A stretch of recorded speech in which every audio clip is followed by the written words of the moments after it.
হরে কৃষ্ণ। আজ একটি গল্প পড়ে শোনাব। গল্পটির নাম হলো রাজার অহংকার। ভোজ রাজ্যে এক রাজা ছিলেন। তার স্বর্ণখচিত রাজ্য ছিল। রাজার এক বিদূষক ছিল। রাজার অর্থ, ধন সম্পত্তি, জমি, রাজমহল সবই ছিল, কিন্তু তার মনে কোনো সুখ ছিল না। রাজাকে দেখে যদি কোনো প্রজা স্যালুট না করত, তাহলে রাজা তাকে শুলে চড়াত।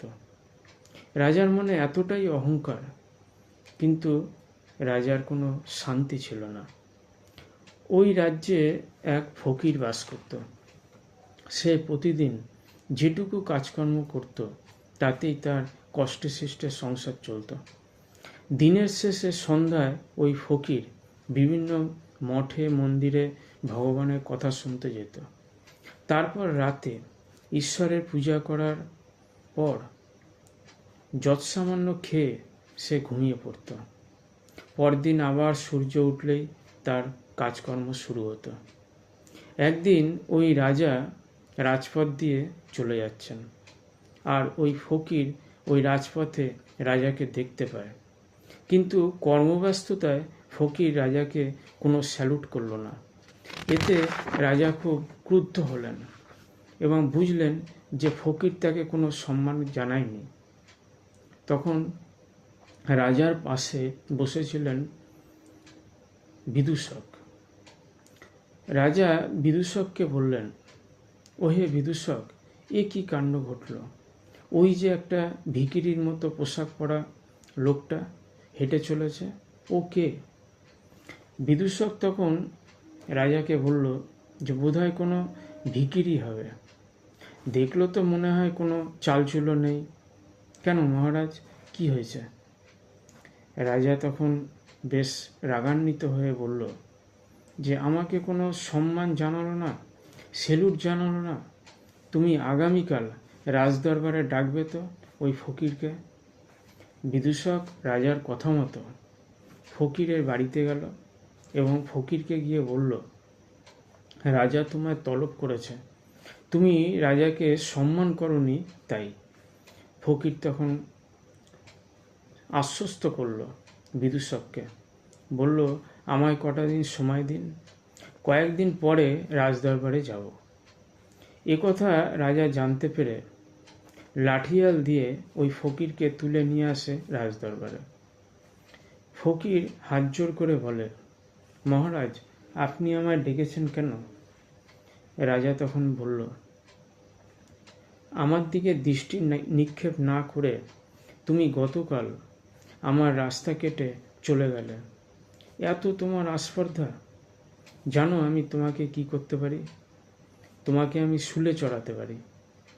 ফকির তখন বিনয়ের সঙ্গে বলল যে আপনার রাজ্যে বাস করি, আপনি যা বলবেন তাই হবে। রাজা তখন একটু ক্ষমা করলেন বিদূষককে আর বললেন যে তুমি কি করো? তখন ফকির বলল, আজ্ঞে মহারাজ, ওই পাঠশালায় পড়াই। রাজা তখন অট্টহাসি হাসতে লাগলেন আর বললেন, দেখছি তোমার তো কিছুই নেই। ওই কটা ছাত্র পড়িয়ে ক পয়সা পাও? কি আছে তোমার? টাকা পয়সা, জমি, বাড়ি গাড়ি, সম্পত্তি কিছু আছে? ফকির তখন হেসে বলল, আজ্ঞে মহারাজ, আপনি যেগুলি বললেন এগুলি আমার কোনোটাই নেই। আমার শুধু একটা জিনিসই আছে। তখন রাজা কৌতূহলের সঙ্গে বলল যে কি আছে বলো, তাড়াতাড়ি বলো। তখন ফকির বলল, কৃষ্ণ আছে আমার। রাজা তখন আবার অট্টহাসি হাসতে লাগলেন। হাসতে হাসতে বিদূষককে বলল, ওহে বিদূষক, ফকির বলে কৃষ্ণ আছে, আচ্ছা ওই কৃষ্ণ কে? তখন বিদূষক রাজামশাইকে বললেন, কৃষ্ণ হলো ভগবান। রাজা তখন চোখ দুটো ছানা ভরা হয়ে গেল এবং বিদূষককে বলল, আমার হুকুম, আজ ওই কৃষ্ণকে যত টাকা লাগে কিনে নিয়ে আসো। তখন বিদূষক রাজাকে বলল, আজ্ঞে মহারাজ, কৃষ্ণকে টাকা দিয়ে কেনা যায় না।